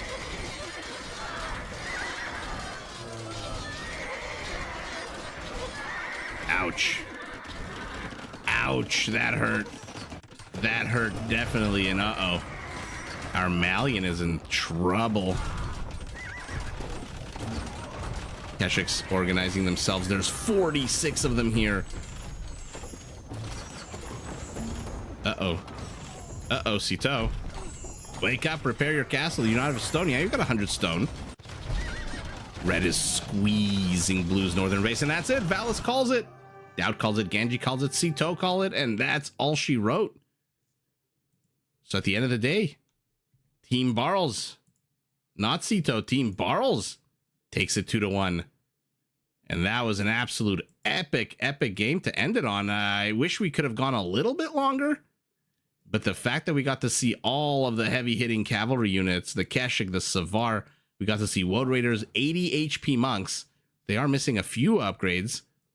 And oh, look at this battle. I mean, the Savar takes this handily. He's probably going to lose all of them to the castle and the Halbs, but he takes that handily, especially with 8 pierce armor. Not the longest game. I don't think trade carts are very prominent for one team. This team has them. What's the payload? 97, so decent. Let's take a look at the stats. Halberdiers to Savars. What a beautiful unit. 36 Woad Raiders. I'm surprised it's not more. And in Imperial, the biggest donor was Modri the Tatar. The biggest recipient was our Berber. Really? What was his army supply? Oh, only 31 camel archers. Why was he, why did he get so many resources? I guess to build the castles. He does have 3 castles here. And the biggest killer of the game is our Tatar with those Keshiks. Close second at 243 is Slam with his Halberdier / Siege Onager army. And there you go, ladies and gentlemen. The first show match, I think, or first captain show match of Rage Forest 5. And if the tournament is like this, it is going to be freaking epic. And so a big thank you to everyone who joined. A big thank you to everyone who commented, subscribed, got me up to 8,000 subscribers, which is crazy. 8,000. I didn't think I'd reach 80, let alone 8,000.